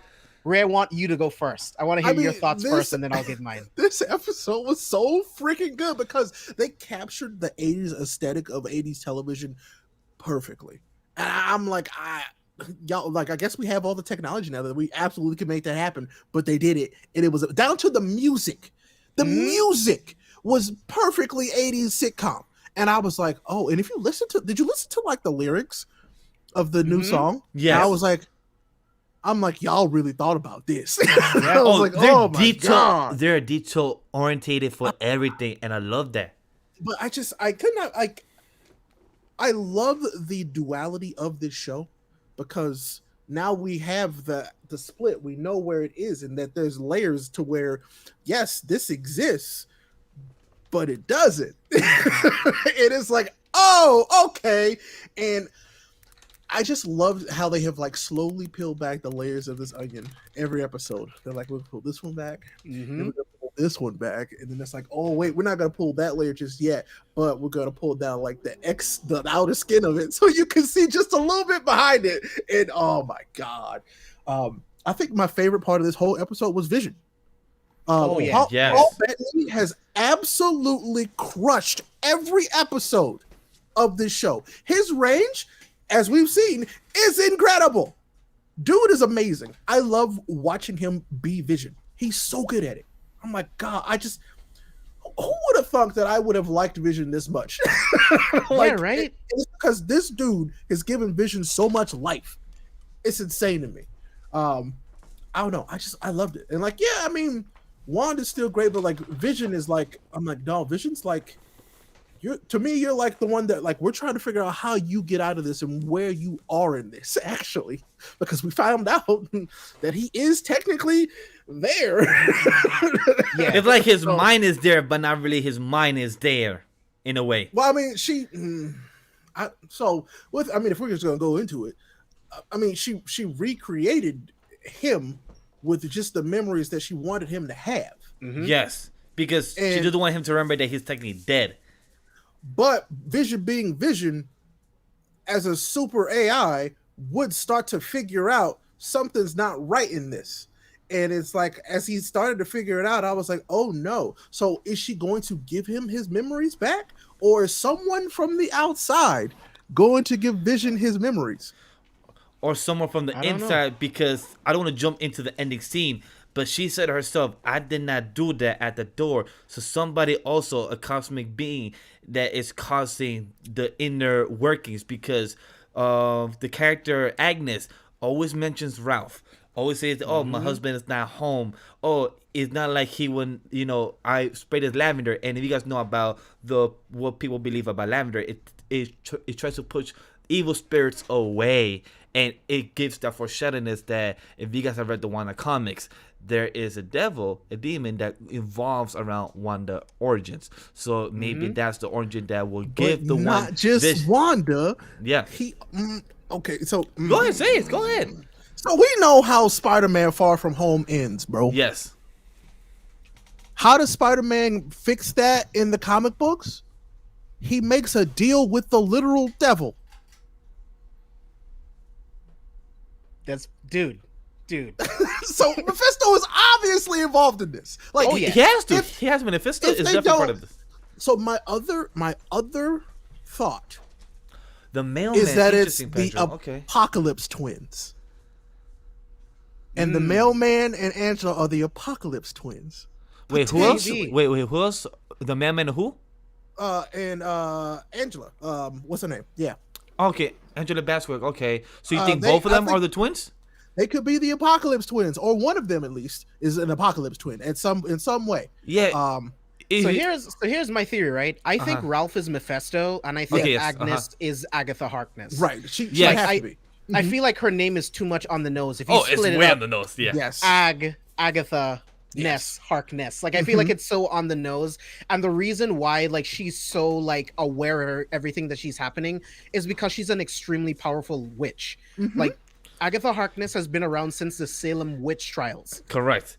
And so, also, Agnes, when Wanda did not like her response, like, what do you want to hold the kids? And the Agnes was like, what do you want me to retake that? What do you want me to what do you want me to repeat that? Vision was lost. Wanda knew what was going on, but Vision was like, what's she talking about, Wanda? Like, oh, no. Yeah, go hold the kids. Yeah, and that's because, that's because, God dang it. Angela she's training Wanda. She's training her. That's what she's doing. She was like, I need you to, like, basically, so my true theory is that she's training Wanda to beat Mephisto because she can't get free of him. And she's hiding from Mephisto here. Exactly. And that's why she goes to his house all the time. She's training Wanda to fight him. So it's a good theory. It's interesting because at the same time, she goes there all the time to the house and helps her out and helps her in the most tiniest way to help her use her powers, and becomes more like where Wanda said, oh, I'm not trying to hide my powers no more. And she does it in front of Agnes and everything, but also the kids, where Wanda tries to use her powers on the kids. Wanda doesn't realize that the kids have powers. But she didn't realize that, but she needs to understand that one of her kids, I forgot either Tommy or Billy, I think it's Tommy has Wanda's powers and Billy has the speed, it's right? the other way around. It's the other way around. Yeah. So Billy has Wanda's powers and Tommy has the speed. They her powers didn't work on them because, they also technically don't exist, but, whatever. No, that's the thing. That's the thing. They do exist. They do she exist. Created them. Like, they actually do exist. They exist. I think that her powers don't work on her on them because Billy has the exact same hex powers. And I love how they mention hex. So connected, because of how connected he is to his twin, it doesn't affect them. That's why she had to stop them from aging up, because Billy aged them to 5, and then Billy also aged them to 10 years old. Yeah. And to add to that, I love how detailed. That's why they brought him in, because I was like, wait a minute. Because the other kid's power is speed. He's fast. Yes. Yep. And I'm like, it's all making sense. Yeah. So I love how real quick, Vash.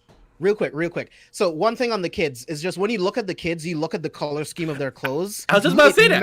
It matches Speed and Wiccan. I was just about to say that. That's exactly what I was gonna say, James, because Billy is with all the red, Tommy is with all the green, so it kind of works with the color scheme. I love how detailed they're like, okay, let's give him only green while he grows up, way wears in there. Like, that's detailed to your character, and it shows how detail oriented they are. Like again, that shows the detail because it also brings back to the other side of Sword. The Asian guy, I forget his name. Detective Wu? Or, yeah, thank you, Wu. Jimmy Woo. Yeah, Jimmy Woo. He was the guy that was playing good. He was trying to defend Wanda throughout the whole time. And James, I think he's a because dick. Well, I mean, that's because he worked with Ant-Man. He worked with Scott, and he learned that these people are good and that they're trying to do good, and so that's why he was giving her the benefit of the doubt. And he asked the whole leader, detective, the sword director, Haywood. Yeah. Yes, is director Hayward is a dick because I agree with what the girl said with the coffee drink. He's a dick, and he said it like, do you have any other type of alias name that you want to say? Scarlet Witch. I love how he was trying to bring that up. Like, what other type of names does she have? So I love how detailed they show, because they also show the other cameos of the end credits of the movies past, because they also show how Scarlet Witch, Wanda stole Vision as well before at the end of the movie Endgame, because this is in the timeline of 3 weeks after the movie of Endgame, and this has been going on for 9 days. Yeah, so let's talk about that real quick. But what Rob brought up, so Ray, I wanted to ask you this: do you think Hayward is a Skrull? I think he is. Ray said, James said that last week, and I still am on the 50-50. I think he is 1,000% a Skrull. I think he's not just a dickhead. I think he's definitely a Skrull that infiltrated Sword because Maria Rambeau had cancer and Monica Rambeau wasn't around. So the Skrulls, as you know in the comics, in Secret Invasion, they take over the highest levels of government. Maybe which is that's Sword, why. Maybe that's why he wants to take out Wanda, because they're afraid of her powers. Exactly. So the reason why that makes sense is because, do you remember that scene between them when she first comes back, and he was like, remember the rule that your mom made about if somebody ever suddenly disappeared? It wasn't just about her. It was about the Skrulls and them taking somebody's place. Yes, exactly. And so I absolutely think that is completely possible. And plus, I'm glad that Ray brought up during that scene as well in that episode where he was talking about the astronauts in space. He said that some came back from the blimp, some are still there, and some are scared from the accident. aka accident could be a homage to the Fantastic Four that probably wasn't ready in the project of space. For Sword. So this is what the MCU is probably leading into. Right now. Yeah, I think they're in space right now, and how this ends is how we get the Fantastic Four. And that's why I think, because Kevin Feige said that WandaVision will be leading up to a lot of the story that we'll be getting about She-Hulk, the Fantastic Four, and everything. So this could be she's about to bust the universe wide open. Bust it wide open. So, so I'm very curious to know that this was really an Easter egg for the Fantastic Four. That are they already in space? Did they get hit by the cosmic wave that we don't know about yet? And because this could probably lead into about the whole backstory, we don't probably know about these said scientists, astronauts, because Sword is still technically hidden. That's probably why we don't know about Reed Richards, these characters, Susan, Storm, and everything. So I'm really curious to know that's why we probably don't know about these said characters. So you said that you just brought up something that I would love to talk about now about these characters we don't know about. There's an engineer that Monica keeps bringing up. Yes. Lord, please let that be Adam Brasher. Oh my! If that's Blue Marvel that she's talking about, bro.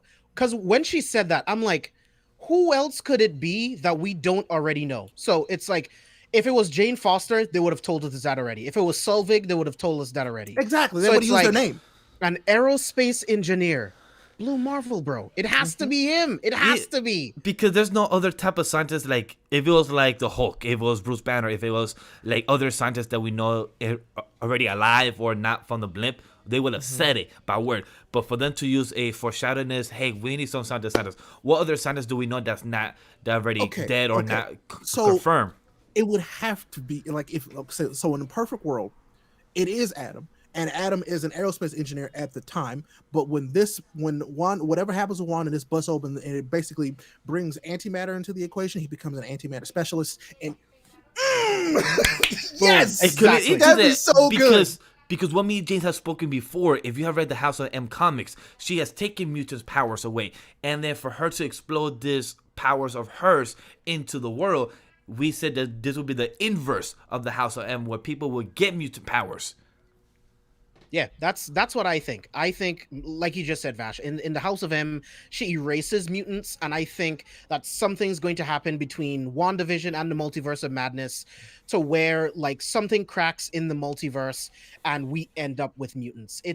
There's a lot of potential with WandaVision, with this universe as a whole. Like we talked about before, I love the fact that Feige saved that end credit scene from Endgame and put it into WandaVision. Yes, I'm glad. She broke into Sword headquarters and stole Vision's body that was torn apart in a bunch of different pieces, by the way. Yes. And she put them together. So what we talked about on episode 3 of Villains, we talked about the possibility of, do we think that Wanda literally has his corpse and it's puppeteering his corpse? And that's it's like exactly what she's doing. Confirmed. She's puppeteering Vision's dead corpse, bro. It's terrifying. Yes, it is. It's terrifying in her mind, because that's why it was more creepy when her kids even ask, when the dog passed, the kids say, you could bring the dead back to life. The kids are not stupid, because the kids must see that their father. Well, I mean, one of them can see. That's true.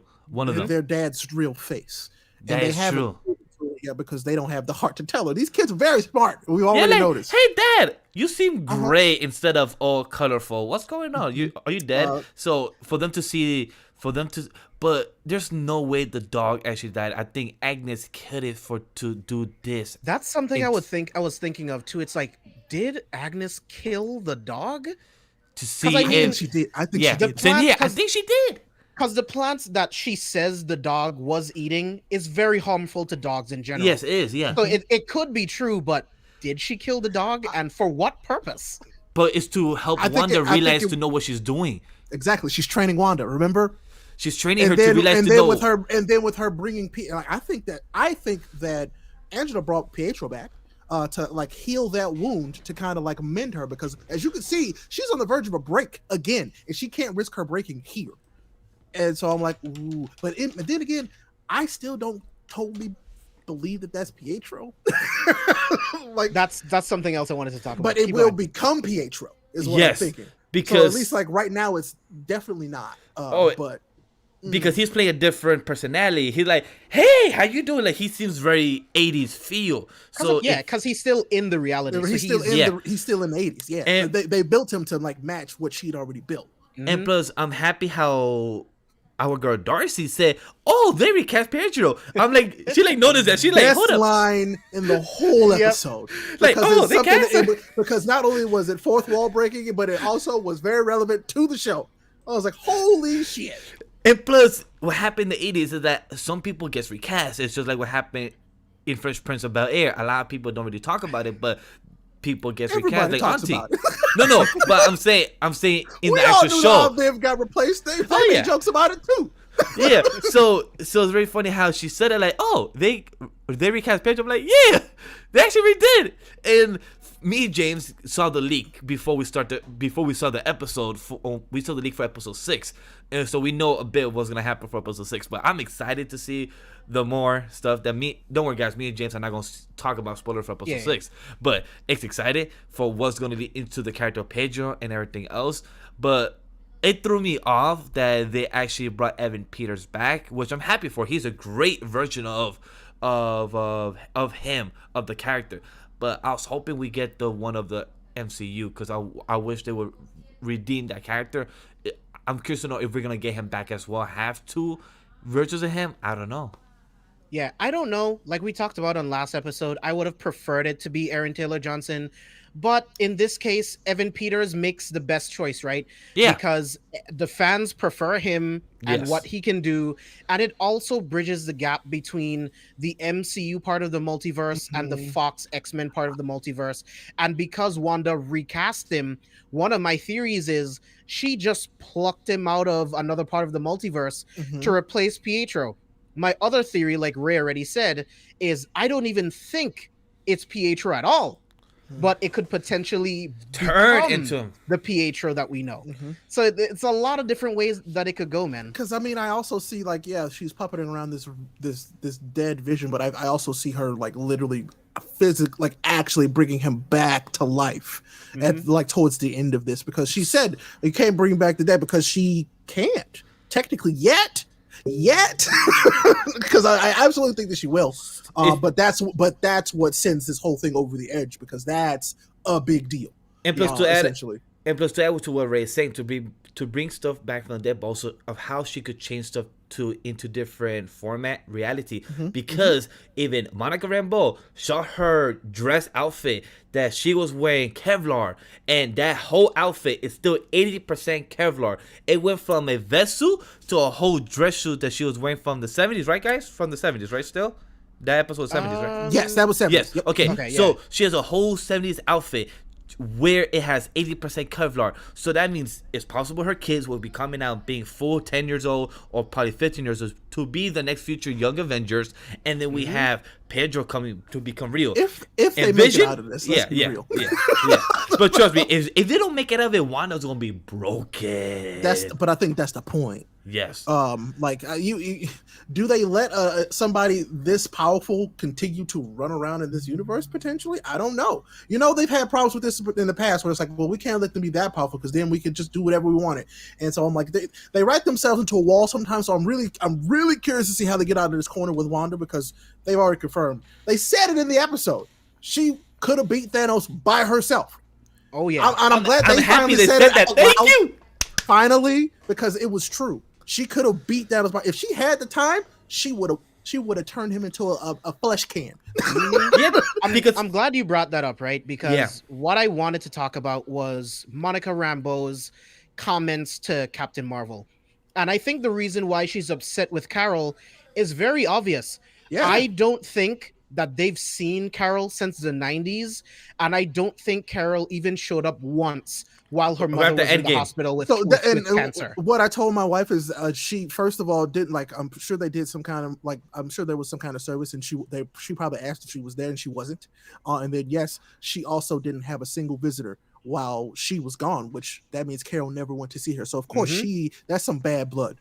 It's just they played that moment perfectly. And when they said Captain Marvel, she was like, anyway, and I was like, oh, that's not good. I was going to add to it because I love how they brought that conversation when Wu said, "Oh, Wanda could defeat her." Sorry, Monica Rambeau and also Diary said Wanda could beat her, but then Wu said Captain Marvel. And I love how that conversation was brought up because also a lot of people that don't read comics, it said that, oh, Captain Marvel could win. Wanda win it. Like, Wanda's technically much because they're both powers from the Infinity Stones. So it improves that these two are one of the most strongest being inside the whole multiverse of this. So it shows that I'm glad they brought that conversation up, and I'm glad that they actually discussed that. I'm curious to know that Monica, since we know that she's going to show up in Captain Marvel, I'm curious to know how that chemistry is going to be as well. Because that would be interesting. It's like, why didn't you show up to go say hi to my mom? What happened that I think you guys worked together so well? Because you guys were co-pilots back then. What's going on? Slap her as well. Maybe. Who knows? But can't wait to see how the chemistry goes. I don't know. We'll see. Because I don't know what Captain Marvel is going to be like when she comes back. Because, I mean, she felt like early Thor when she left this next time, and who was super cocky and just kind of was real full of himself when she left. And I was like, so who knows how that's going to be when she comes back? I mean, and we all know that Carol doesn't have the nicest attitude most times anyway. So, and on top of that, like, she was helping people throughout the entire galaxy. And time is linear. It's different depending on where you are. So it's like, maybe she just didn't think she was gone that long. So I am very curious to see, because we know Monica Rambeau is definitely in Captain Marvel too. I can't wait to see that interaction between the two of them. Pedro, question. I actually think that Monica could get her powers in Captain Marvel too. She already has them, because guess what? They put her in that machine to scan her, and she didn't show up on the spectrum. So I was gonna mention. I don't know. I don't think we'll see her powers. I don't know about her powers. Can you guys tell me about that? For me, that doesn't know much about her character. Can you guys tell me about her powers? I guess I can explain it as she's literally light and energy. Which is incredibly powerful. So that's what the screen was pure white, because it then I was in the spectrum. Potentially, yes. Because it couldn't scan her, couldn't see her. Exactly. Because she matched the frequency of the energy that they were trying to scan her with. And that's why she went up white. Yeah, because that's my guess. I'm not saying this is, I know exactly how this works. No, that's my guess. Oh, no, that makes total sense, because I know that she has powers in the comics, but I just don't know much about her character or role. But James and Ray, well, I guess are saying about her character that they scan her MRI. If anybody has taken an MRI, they know how the results look. If you guys have seen the results of your own, and this one was pure white. That means she got no results because probably her powers was interfering in it, and she has no knowledge of it. And also, she doesn't seem like she has any damage in her brain or anything while she was poof out. So I think that was a combination of her going through the barrier twice, but I think it was also like supercharged by being hit with a hex bolt. Exactly. Yeah. That's what I was going to say. So it's the combination of the two, I think, that makes the difference. So and also to add, I'm happy Darcy, like, she's being used as a character, but also used to bring up these names and comic type of references about the hex. Like, I'm glad that we brought that up because the hex powers are an important thing. Perfect in this role. She was so good. I'm happy how well she's being used because from Thor she was very underused and now she's finally being used a lot more. She was my favorite part of those movies. Yeah, me too. Her role as a comedy, and she was great in her show Two Broke Girls, I think it was. So she's great in that. She's really funny. Yeah, so for her to be in this role and her comedy timing is amazing, and for her to come with the hex powers, it was nice because if people have seen Doctor Strange, he also has the hex symbols in the type of magic powers he has, so it will connect later in the Multiverse of Madness when that's why Wanda and Doctor Strange will work together as well. Yeah, there is one other Easter egg that I wrote down, and I wanted to know if you guys picked it up. The Logos commercial. Yes. So for those of you guys in chat that didn't get it, the Logos commercial, the tagline of that commercial literally says, "For when you make a mess and you didn't mean to." The events, I think it was Civil War. This was Civil War, where Wanda blew up that building. Oh, yes, that was in Lagos, Nigeria, bro. Yep. So it's literally a reference to what happened. It's there's so many deep cuts. Like we already talked about. The opening song also talks about how like the things in here aren't real. There's every single piece of dialogue, music, everything in the background means something, bro. Like Ray, Vash, what did you guys think about that? So go ahead. Man, it was like that was as soon as they said that, I was like, that's her subconscious. Yeah, it's literally her subconscious. She still feels bad about that. Like she's carrying that with her still. It's because she was trying to be a hero, and that's all she could do, and she was still learning how to control. Well, I mean, it was that she made a mistake. She didn't mean for that to happen. Like literally, like it says, like I think it's very literal on how she feels. Exactly. And I'm like, wow. And plus Hayward, when he kept saying all the bad stuff, we was like, you don't have any good stuff to say about Wanda. She's also became part of the Avengers. She earned her trust for the Avengers and everything. He said, no, she's still bad. She did this. She destroyed that. She was part of the whole Sokovia Awards. So all those things, he kept naming bad stuff, and she feels guilty about that. That's why the Logos, like, that's important for her because she caused damage. That was a mistake. She was working with Steve Rogers, so all that is still new to her to become a hero, learning about powers. Like he's been doing it for 70 years. Sometimes sleeping, but still he knows how to do this for a long time. And then Wanda just started to learn this, how to be a hero and everything. And now she lost the man she loved and everything. And now she has to tell her kids that, yeah, you lost a dog, but I cannot bring him back to life. And she has to tell them to accept it. But at the same time, she has to learn her own advice. And that's the crazy thing, because that's technically fall for breaking, because what she's telling to her kids is in a way telling herself, because the kids are technically a manifestation of herself. Exactly. So that's like, what? Preach, bro. Like, what I'm hoping is that she says, no, that because I can do it, and she does it. It's like it's more surpassing your limits type stuff. Yeah. It's like, actually, you know what? No, I can do this, and I'm going to bring him back to life because I want him back that bad. And sometimes in situations fictional like this, I think that makes for a more interesting character. Yes, that's a great lesson to impart, but you know what? We're not perfect, and neither should these characters be sometimes. So I would love for her to break her own rule. She's like, yeah, I taught my kids this, but you know what? Parents do that. Parents lie. Okay. Yeah. We all know this. And so I would love for her to be like, yeah, I'm bringing Vision back to life. And man, that'd be so powerful, I think. It's like, no, I will do this because I can. Yeah. Question as well. We didn't bring up about the scene about Vision. Like, we spoke about him being a great actor in this whole episode, but the scene that he was at his office when he talked, when he I was going to bring that up. I literally Perfect. have a bunch of bullet points on that. Good. See, I'm here balancing off you here. So to him to talk to his coworker and then noticing that something was wrong, and then he got the email and then reading that, and then everybody read that at the same time, and then after that he was curious to know, he tapped in it, and then he broke out of that. He said that she's in my brain, she's talking to me, she is telling us what to do and everything, and then I need to call my mom. And then Vision put him back into the same sleep mode, and that was insane. Like, beautiful acting scene, beautiful scene overall. But what did you guys think about that? I love that, bro. Like I told you, I have so many notes on that, just on Vision putting the pieces together in general, because Wanda uses her magic in front of Agnes. She uses her magic in a bunch of different ways. She's changing things, and Vision is starting to put it together like, this isn't normal. Like, why is Agnes completely okay with you using her magic in front of her? Why is Agnes completely okay with the kids aging from babies all the way to being 10 years old in a day? And why is Agnes showing up as soon as we need a babysitter, as soon as we need a doghouse? Like, things just aren't clicking. And again, once you see that email, it's like the Maximoff anomaly, and he gets into Norm's brain, like you said, and he talks about his sister, and he tells him, like, Vision, you are the only one that can stop her. And all of that pain that they're feeling, I think they're feeling Wanda's pain. Yeah, all of her pain, all of her loss. The they're guilt, the feeling sorrow. that. Well, I mean, because Monica said that. She said it was grief. It's grief. Yeah. It's because she lost the guy she loved, the only person that she... Well, I mean, she lost both the people that she loved. She lost both her brother and then the man that she fell in love with. Yeah. And she also has nobody. And to add to what James was saying about Agnes, she's the only person that she has done her powers in front of her. So that shows how she's comfortable with Agnes, because she has maybe like a magical presence or knows about it in a way. Or at the same time, she doesn't give two Fs. So that could be related, maybe.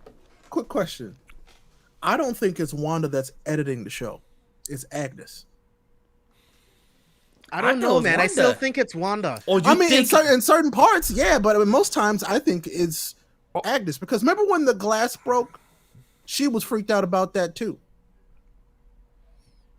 Yeah. Oh, you think? I don't know. I'm waiting to see. I'm waiting for them to shift to Agnes's perspective.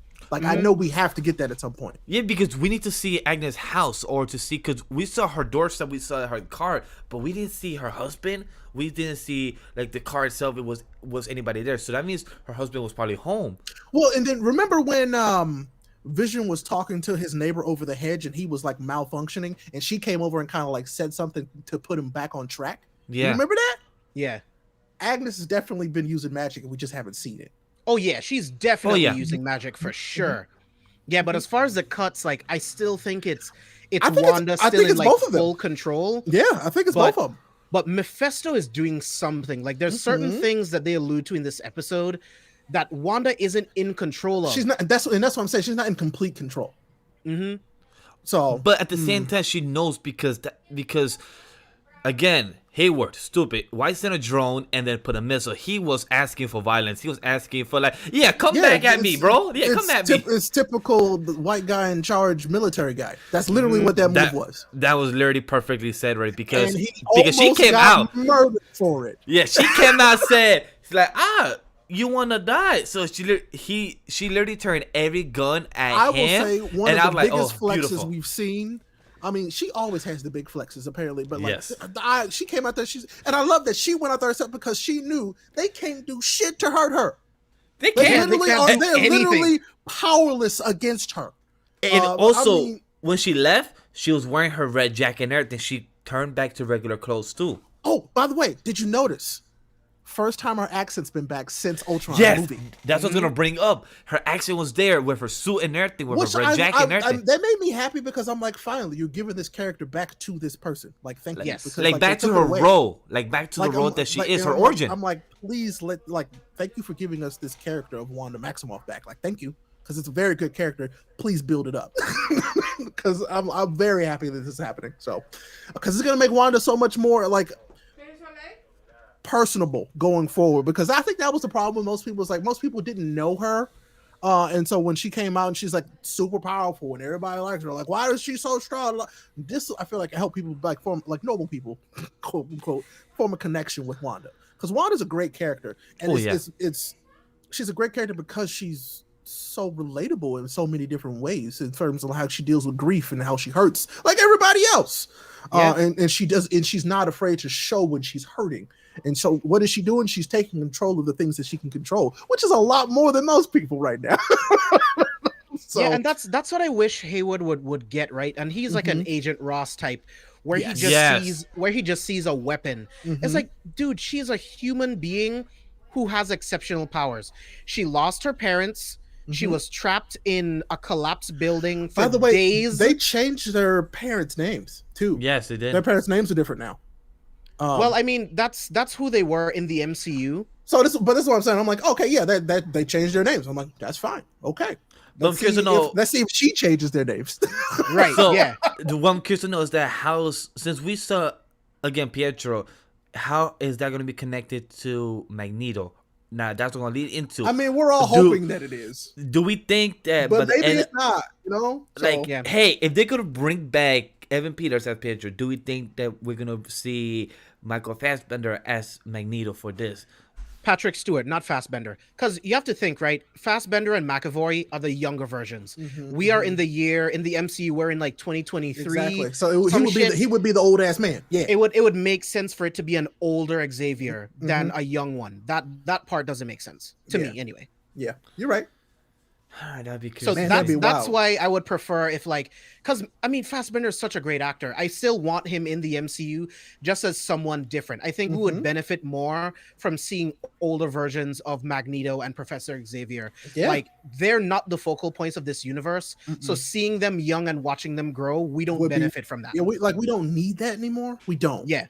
Like, the thing is, I don't want them to retell the X-Men. I want them to do I'd be okay with them doing like a Wolverine and the X-Men type deal. You know what I'm saying? Like going forward. Like I don't want them. Don't retell the X-Men with old Xavier and old Magneto. Please don't. Yeah, like I don't want any old guys. Like we know their origin. We know there is Tsukasa on this. No more. And please, and make Cyclops not into a Boy Scout like he is in the comics and everything. Just look, give us a good Cyclops. We still haven't had a good one. Yeah, okay, that would be nice. Cyclops pisses me off sometimes because he's a Boy Scout. He's a person that is falling like he's head over heels over Jean Grey. I get it, red hairs. I get it, totally understand. But still. I like the actor. What's his name? The actor that plays Cyclops in the X-Men movies, in the most recent one. Oh yeah, I don't remember his name. He has to look down. Yeah, he has to look down. Sure. I think he's good, but it's the writing that's the problem for me with his Cyclops. And I mean with all of those characters, it's just the writing that's so bad. Even if we got like post Phoenix Force like Scott, that would be sick. Oh yes, like that Scott, like he's an actual leader. You know what I'm saying? Yeah. And he wants to get shit done. That's why I like him. So, man, there's so many things they can fix with the X-Men that I'm really excited for them to fix. Yeah, and I mean, they have the perfect thing. They have Wanda. Wanda can literally just change it.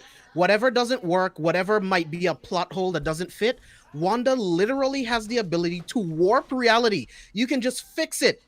It's fine. So what I'm hoping happens is that my ultimate hope for this is that Wanda basically has a breakdown and busts reality, and so reality is consistently in flux from here on out. That's what I want. And so it's the ultimate goal of the big team up to fix reality. and then that's what's going to lead into Doctor Strange with Multiverse of Madness, because I think that's what's going to lead, like Wanda up. So in the chat was also saying that what happened if Doctor Strange comes in the last 5 minutes of episode 9, where I hope that think happens. It has to, because then that's the connection with Doctor Strange. Like, yo, I sense in the whole energy of the world that you just messed up a lot of multiverses. Come here, we need to go train or something like that. I think they call him. After what just happened, oh yeah, Wu might train. I think not Wu. I think the agent. They call him because they're like, "Hey, Wanda's out of control, and you're the only person that we think is even remotely capable of handling her." They call if we see him this early in TV budget and everything, I don't mind. Think about that. I don't mind. They're like, there is nobody like Captain Marvel, Off-World, Thor, Off-World, Hulk. Can't trust him. Who can we call? Doctor Strange. Literally. Yeah, that is true because technically, Thor right now is being filmed right now with James Gunn and everything, and those biceps of him in that leaked photo. Oh my god. Yeah, he's huge. That boy looking. He knows how to put on muscle like real easy. You're now. good. Yeah. But other than the biceps and everything, Doctor Strange could definitely be the only person unless we get Blue Marvel, but that's just way too soon. I feel like this is really like just more of a character introduction, like a name to a face. That's what we get. But I feel like they call Doctor Strange because they're like, she just came out here and she tried to murder me. Come help me. I'm pretty sure that's what he does. He's the only one that would be able to counteract her magic. Even close. Yep. Yeah, because he's the only one. Yeah, because he's in New Jersey. Well, not he. They're in New Jersey. So technically, he could just go to Brooklyn and like, hey, knock, knock, knock. We need you in New Jersey. And then he just wants to teleport. He's right next door. Yeah. Literally right next door. Yeah. So like, literally go from New Jersey to Brooklyn. It's not that hard. It just takes I think it's kind of crazy that he hasn't showed up yet. And he's just kind of like, I'm gonna see how this plays out first. Yeah, and maybe he actually knew this outcome because remember, this is 3 weeks after Endgame. He saw everything. You're right. This is one of the outcomes he potentially saw. Yeah, because this is 3 weeks after Endgame, so he knows this outcome. So he probably knew about this, and he's probably waiting for a bit. Who knows? He's probably chilling with Mephisto. He probably has to wait for a specific part to play his part because, like he did, like we saw with Tony, things have to still happen a certain way for certain things to end a certain way. So yeah, that's probably why he's not there yet. That's a great point. It's a whole domino effect for things to go a certain way. Like for one thing to fall, every other thing needs to fall for you to follow the effect. That's why he shows up, because she breaks reality and what he knew doesn't happen. And then he freaks out and he's like, what are you doing? Because I saw everything that could potentially happen. And what you're doing right now has never happened. Because he's in charge of the time stone. He's in charge of the time stone. And how can he control time if he doesn't know time? I mean, he can still control. Well, I mean, that's the thing that like. I feel but like thing is the opposite force of like time is consistent. You can't mess with time unless you're actually controlling time itself, which Wanda's not doing. She's messing with reality. So it's like, yeah, there's a big duality there that actually works really, really well. So, man, dude, there's so much potential. Do you guys have any final thoughts on WandaVision episode 5 before we head out for the night? I don't trust the damn mailman. I also do not trust the mailman. He knows stuff. And I'm like, how do you? And by the way, why do they have a mailman? They don't. Where are they getting mail from? That's what I was Who's getting mail? Because I mean, you're supposed to. But there should be a mailman. But his comment. To? But if you heard his comment at the end, he said, "Oh, you will find your dog because we cannot even leave either way." He knew that you cannot leave. He knows that you cannot leave the town. Other people know that they can't leave town. Like the doctor that was supposed to deliver the kids. Like he knew that he wasn't going on vacation because he knows that they can't actually leave. So to some extent, they're cognitive of what's happening. They just can't do anything about it. I'm glad you brought up the dog again, because that was something that I forgot to mention in the Easter eggs. So Sparky is the dog of actually Vision. The dog from the comic? I think it's Tom King's The Vision. Yes, it is correct. The dog that he creates in the family that he creates. The dog dies in that too. Sorry, spoilers. Yeah. I just realized that. What the fuck? Stop killing dogs. God dang it. Oh, John Wick, yo, you're right. Hurt my feelings. But yeah, no, that mailman, I don't trust him. Oh yeah, but and plus, I'm still kind of like, who the hell are you giving mail to? Ain't nobody getting mail here. You just walking around with a mailbag.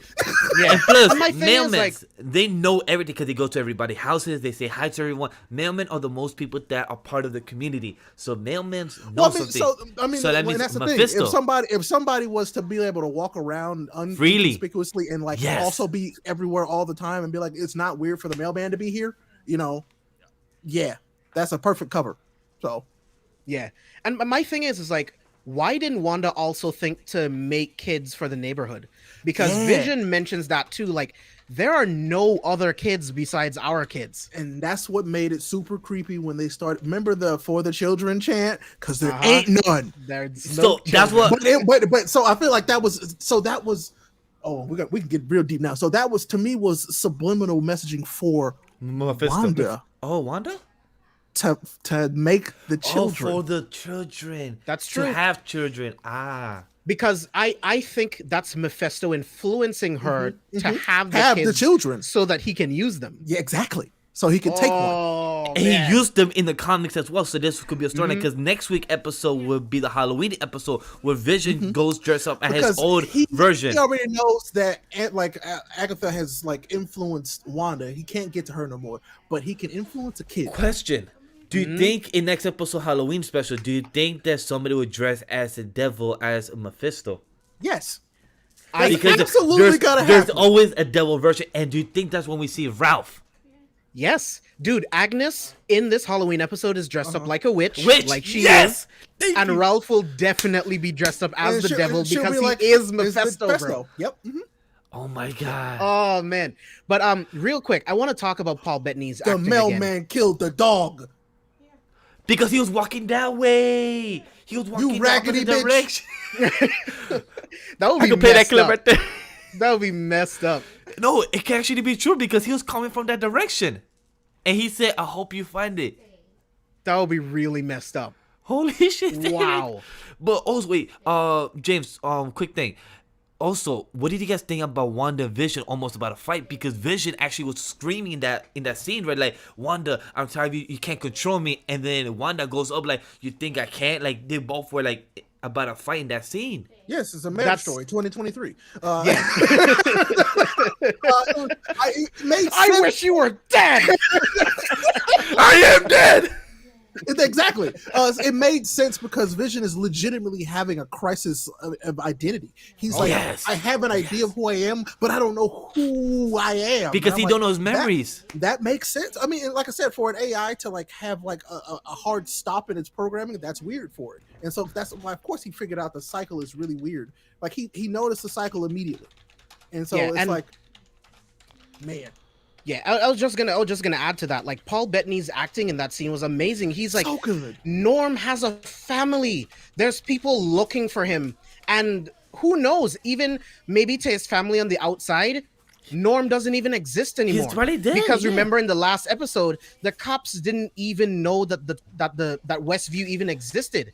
So maybe people on the outside don't even know that their family still exists. They don't. While this is up. So I think she removed them from the reality to put them in hers. Do you think she did a smaller version of a blip in a way? No. I think she literally just rewrote, she took these people and made them the people that she wanted them to be, thus removing them completely from existence to the outside world. Because I mean, the blip doesn't change reality or change your memories. Right. That just took you, which is gone, and then you came back all of a sudden. Yeah. That's true, yeah. Because we know that in last episode, we know that Westview hosts about 1,000 people. We only have seen a good members of 10, 11 cast members. So to know where are the kids too? Like she said, where are the kids? Where are the other kids? Because there's no way that there's thousands of people in Westview and no one has kids. Exactly. So it's and that's what Vision said. Mephisto took all the other kids. Mephisto probably did take them because he's the person that comes to wants kids. So I'm thinking he took the kids and the people, and these were the people that Wanda could protect, is what I'm thinking. So I'm like, she was doing good at the same time. This is where she was hiding, and then Mephisto showed up, and she did all she could to keep him out, but also have her joy. Ooh, that's wild. Yeah, it's trippy, bro. It's real trippy. So yeah, the city existed. We know that. That existed. So everybody else, it was just the people who were close to it in proximity. They didn't know. Oh, Mercenary brings up a point.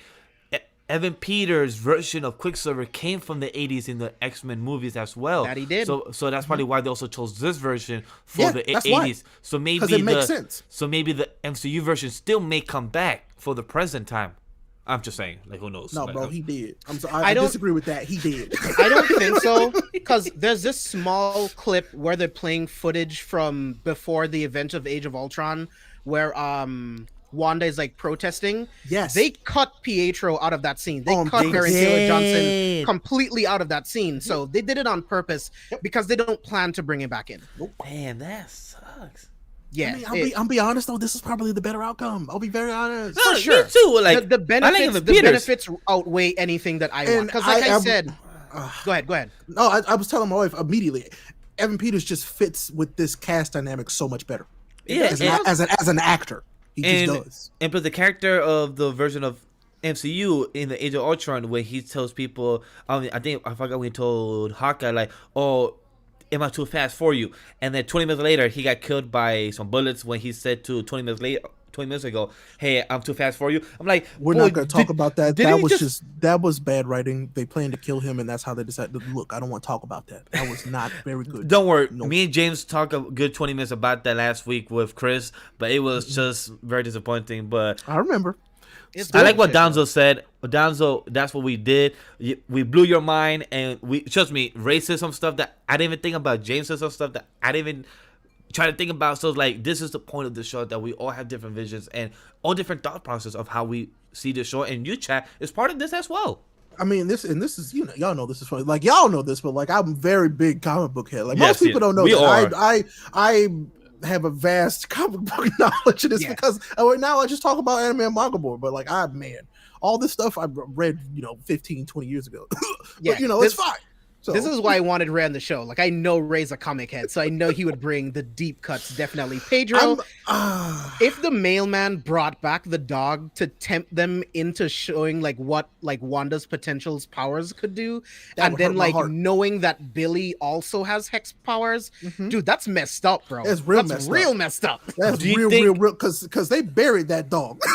Yeah.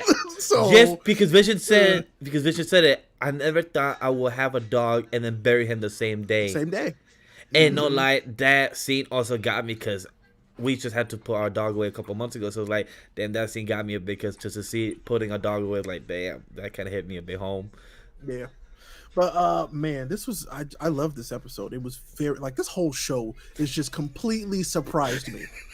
Completely. I had no idea that this would be this. Like, I was super skeptical about this one. Like, this was the one I was super skeptical about in the whole slate that they showed us. Oh yeah, and it's turning out to be almost one of my favorite things they've done. Period. Yeah, man. So, like, I wasn't worried. In Feige we trust, but there was no way I thought it would be this good. This is what I'm saying. I was like, there's no way. And it was mostly because, like, this version of Wanda, I was like, they've kind of not been, like, treating her well. And I'm like, what if that continues? But then they were like, no, actually, we're going to fix that with this. And I'm like, okay, I'm all for it. So, and I just understand, like, no shade to people that says the show slow, the first 3 episodes, like saying 4. People need to understand it's pacing, writing, storytelling. Just because a series is playing the 60s, 70s, and 80s, you can't complain. Binge it. If you bored of this weekly process of every week to see a whole different theme, don't watch it. Then wait until it comes out 9 episodes. Then have a different perspective of 9 episodes. Be patient, because binging weekly is different. Yeah, either be patient watching it or be patient and wait to watch the whole thing. I mean, I feel like more people just want to be entertained. Damn it! Yeah, that's it. Just want to be entertained. All I hear is that people want action. I'm like, storytelling is action. It just depends on how it's executed. That's all it is. It's important. And suspense can be more entertaining than action when it's done right. Look at how well, like, the MCU is being expanded in a 9-episode show. That's fascinating. Man, I mean, just like Mandalorian did with a TV show. This show has done more in my mind than most of the movies have in the past 3 or 4. I mean, not include Endgame and Infinity War, but everything around those. This show has done more than 100% agree, because we know Mando. There's some episodes, episode 3 or 4, where he was just in the ice planet and was just run away from spiders. Hey, that happened. Shut up. No shame. But I'm saying a lot of people dislike that episode because a lot of people say it was the weakest. But look, an episode like that, Ray just said that he loved that episode. So it just depends how you enjoy it. Score matters, entertainment, the way it's filmed, all those stuff matters in a scene. I mean, in a and movie, it's all TV subjective, show. Like we talk about all the time. But I mean, I'll have to say that I know what's good. So, hey, yeah. I mean, there's just some people that just don't care for deep story-driven stuff, and that's fine. This is just not for you. If you want to wait until the end and then just binge it just to get whatever out of it, that's fine, man. Like Ray said, it's all subjective. But you don't have to like it. Last thoughts for WandaVision. I love it. I keep enjoying it. Can't wait to see the Halloween special for next week. Can't wait to see what type of, since it's Halloween, if people know what Halloween is, it's the day of the devil and everything. So it's the day to draw costumes. So I want to see I want to see that costume. Yes, I do. That Indeed, sir. Indeed. I never expected to see that costume in live action and to actually be made and to see Vision in his classic colors as well. That's exciting to see. So I'm really curious to know how that episode is going to be, the Halloween special and everything. I love that Vision's just going to get to be himself for one episode. Yeah. Right? Because he can hide now. He can actually just be himself. They'll be like, wow, that looks really real. He's like, haha, yeah. Yeah. It's just a random yellow cape here. See the dumb joke that he makes. It's so good. And I can't Ray, final thoughts? I'm gonna shut up because if I keep going, I'm not gonna stop.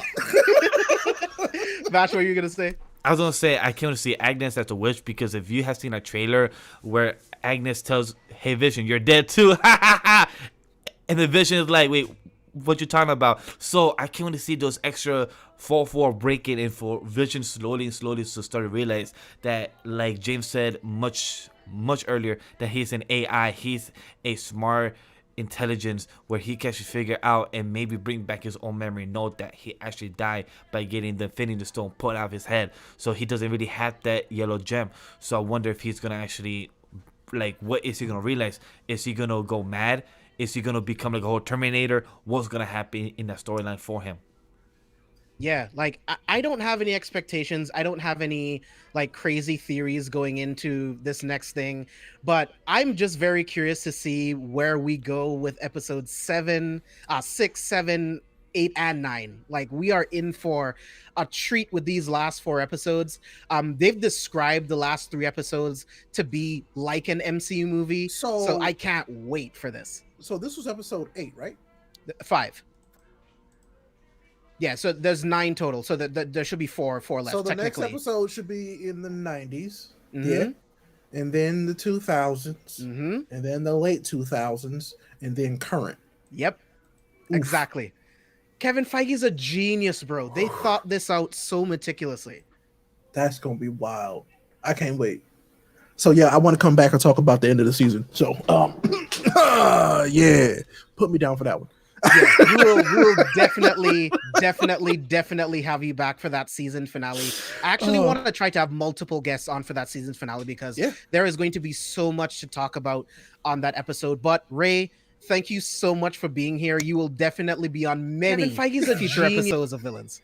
Thank you for having me. Seriously, I love this, and this is just another good way for me to talk about all the other stuff. I read so much daily. Like, Sam reads a lot of manga. I'm reading a lot of comics and manga stuff constantly. So this is it. Yeah. Where can the people find you online?